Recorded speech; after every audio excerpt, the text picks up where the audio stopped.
Students, तो चलिए हम अपना चैप्टर शुरू करते हैं, आगे कंटिन्यू करते हैं। मैंने आपको बता दिया था क्या क्या याद रखो।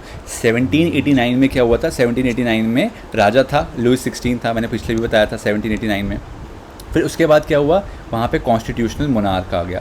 कॉन्स्टिट्यूशनल मोनार्क ने वहाँ पे चेंजेस लाए, ठीक है, वहाँ पे उनको सिस्टम को थोड़ा सा बेटर किया। और फिर अल्टीमेटली 1804 में कौन आया? नेपोलियन आया। नेपोलियन का राइज कैसे हुआ, ठीक है, नेपोलियन कैसे पावर में आया, ये आप 9th में पढ़ चुके हो और क्लास 10th में आपका इसका कोई जिक्र नहीं करना हमें, ठीक है।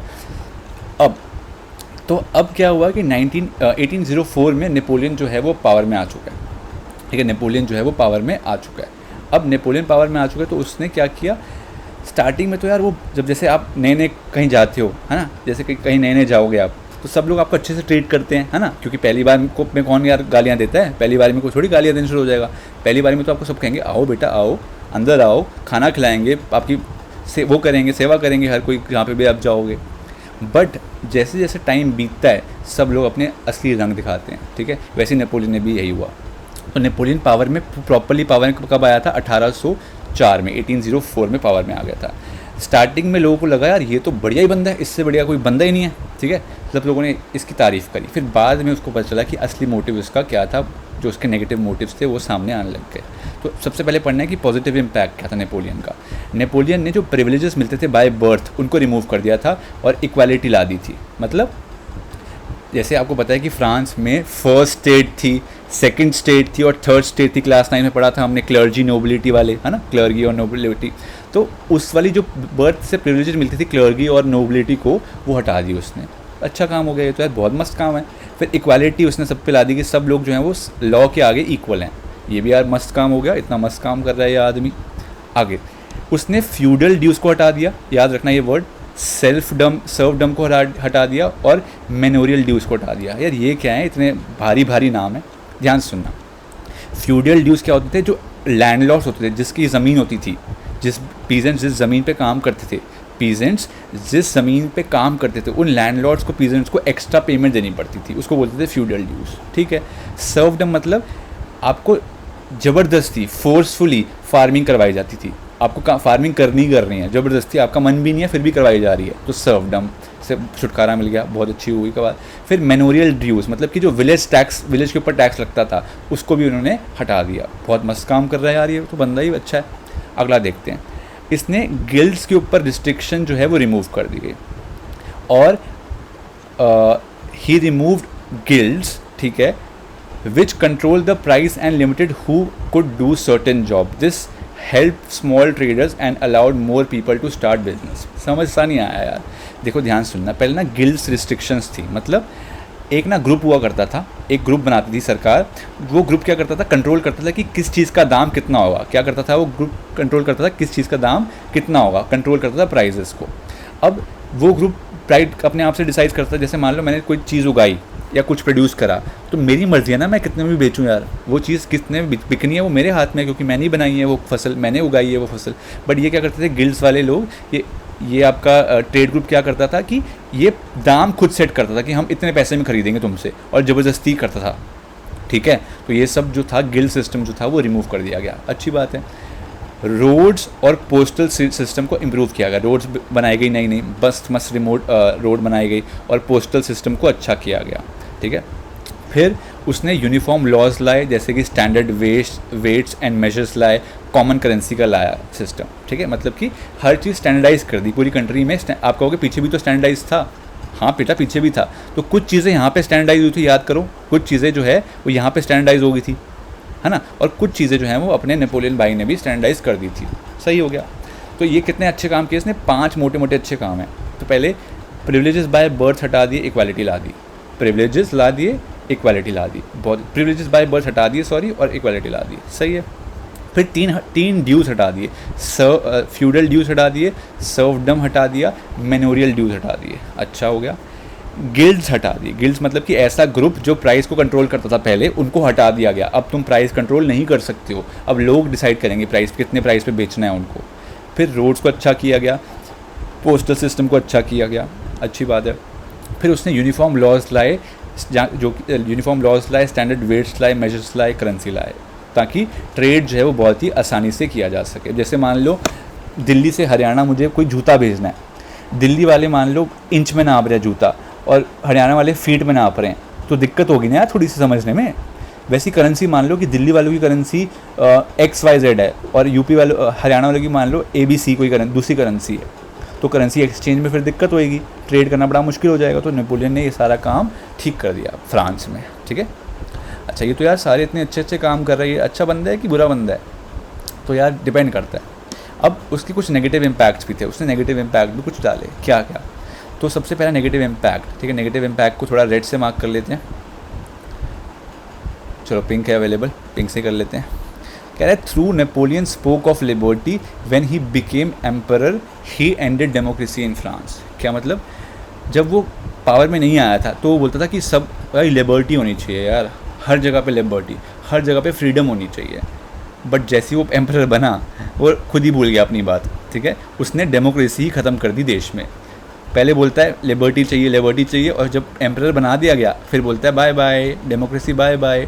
तो लोगों को लगा यार ये तो चीटिंग हुई है यार, पहले बोला कुछ गया था और हुआ कुछ और है, ठीक है, बोला कुछ और गया था और हुआ कुछ और है, तो ये तो चीटिंग हो गई है। अच्छा, दूसरा, at first French troops were welcome in Holland, Switzerland, Milan, Warsaw. मतलब पहले कुछ जगहों पे इसने अपने ट्रूप्स भेजे जहाँ पे उनको वेलकम किया गया। But soon people realise there was a no real freedom and resistance crew. तो लोगों को लगा यार ये हमारी अपनी आर्मी को हमारे देश में भेज रहा है, हमारे एरिया में भेज रहा है, तो हमारे को प्रोटेक्ट करने के लिए भेज रहा है, हमारे लिए अच्छा होगा। बट बाद में पता चलेगा कि ये तो हमारी फ्रीडम छीन रहा है, ये तो हमें रिस्ट्रिक्ट कर रहा है, हमें प्रोटेस्ट करने से मना कर रहा है, ऐसा कर रहा है, हमारे साथ उल्टा कर रहा है। तो अच्छा, ये भी समझ आ गया। फिर इसने क्या किया? टैक्सेस बढ़ा दिए, सेंसरशिप ला दी और फोर्स्ड कॉन्स्क्रिप्शन कर दिया। ये तीन भारी भारी वर्ड क्या हैं? टैक्सेस का मतलब तो पता ही है आपको, हर चीज़ पे टैक्स बढ़ा दिया, जो कॉमन चीज़ें होती थी, कॉमन चीज़ें जो हैं उस पर टैक्स बढ़ा दिया, जैसे कि सॉल्ट वगैरह, टबैको वगैरह। सेंसरशिप ला दी, सेंसरशिप मतलब कि अब आप सरकार के खिलाफ कुछ भी नेगेटिव ओपिनियन नहीं छाप सकते, फ्रीली आप नहीं छाप सकते। यार ये क्या कर रहा है आदमी।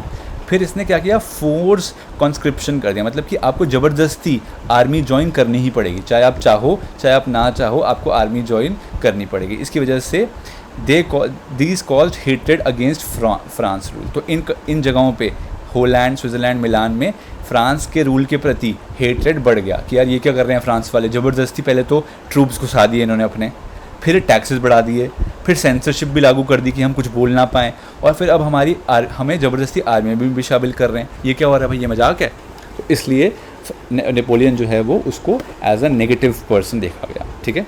तो यानी कि स्टार्टिंग में तो नेपोलियन सब वाहवाही ही कर रहे थे सबकी, क्या नेपोलियन यार क्या मस्त बंदा है, क्या मस्त है। तो उसने मॉडर्नाइज तो किया और बेनिफिट्स भी दिए, बट उसका अथॉरिटेरियन रूल जो था, मतलब लोगों पे अथॉरिटी जमाना, अपना हक जमाना हर चीज़ पे, वो बहुत ज़्यादा दिक्कत वाली बात थी। तो उसका कुछ नेगेटिव भी था, पॉजिटिव भी था। क्लियर। पॉजिटिव में क्या लिखोगे, ध्यान सुन लो फिर से। प्रिविलेजेस बाय बर्थ हट गए, बहुत अच्छा हुआ। इक्वालिटी बिफोर लॉ आ गया, अच्छी बात है। फ्यूडल ड्यूज़ और मैन्योरियल ड्यूज़ हट गए और सर्वडम से लोगों को राहत मिल गई, अच्छी बात है। गिल्ड्स पे रिस्ट्रिक्शन, मतलब कि जो लोग प्राइस पे कंट्रोल करते थे, जो ट्रेड ग्रुप्स बने हुए थे, गिल्ड्स जिसको बोलते हैं, जो भी बने हुए थे वो अब हट गए, अब प्राइस को वो कंट्रोल नहीं कर सकते हैं, ठीक है। रोड्स बन गई, बहुत अच्छा काम हो गया। फिर uniform system of weights, measurements और कॉमन करेंसी लाया गया ताकि ट्रेड बड़ा आसान हो जाए, बहुत अच्छा हो रहा है। अब स्टार्टिंग में उसने बोला था लिबर्टी ला के दूंगा, फिर बाद में जब वो आया तो डेमोक्रेसी ख़त्म कर दी, धोखेबाज आदमी, ठीक है। फिर हॉलैंड में, स्विट्ज़रलैंड में, मिलान में, वॉर्सो में, इन 4 जगहों पे इसके ट्रूप्स को पहले वेलकम किया गया, बट बाद में इनकी ट्रूप्स ने फ्रीडम ही छीन ली वहाँ से, ठीक है। फिर इसने टैक्सेस बढ़ा दिए, सेंसरशिप यानी कि अब आप कुछ भी नहीं छाप सकते इसके बारे में। फोर्स कॉन्स्क्रिप्शन ला दिया, मतलब कि अब आपको आर्मी ज्वाइन करनी पड़ेगी। तो स्टार्टिंग में जो ये लोग कह रहे थे वाह वाह नेपोलियन भाई मज़ा आ गया, फिर बाद में इसको गालियाँ देने लग गए, ठीक है। तो ये सारे देश जो हैं वो फ्रांस के अगेंस्ट हो गए, क्योंकि नेपोलियन फ्रांस का लीडर था। तो फाइनल कंक्लूजन क्या है कि नेपोलियन कुछ काम अच्छे करके गया, कुछ काम ख़राब, और लास्ट में आपको देखोगे कि 1815 में, देखो ये इंटरेस्टिंग स्टोरी है बड़ी, तो जब समझोगे स्टोरी को तो मज़ा आएगा, नहीं तो लगेगा क्या ही पढ़ रहे हैं यार, क्या ही कर रहे हैं, ऐसा मत करना, ठीक है। तो मैंने बताया कि 1804 में आया था नेपोलियन, बट उसका खात्मा कब हुआ? 1815 में। वाटरलू की एक वॉर हुई, ठीक है, 1815 में वाटरलू की एक वॉर हुई। क्या थी वो वॉर नहीं जाननी, वाटरलू की वॉर हुई और इस वाटरलू की वॉर में इसको हरा दिया गया, और हरा दिया गया और यहीं पे इसका एंड हो गया, टन टन एंड, ठीक है। तो फिर से रिपीट करूँ, फ्रांस की क्या कहानी है। 1789 में किंग था, किंग को हटा के कॉन्स्टिट्यूशनल मोनार्क आया, फिर फाइनली कॉन्स्टिट्यूशनल मोनार्क आया, सही है, और फिर फाइनली कॉन्स्टिट्यूशन आ गया।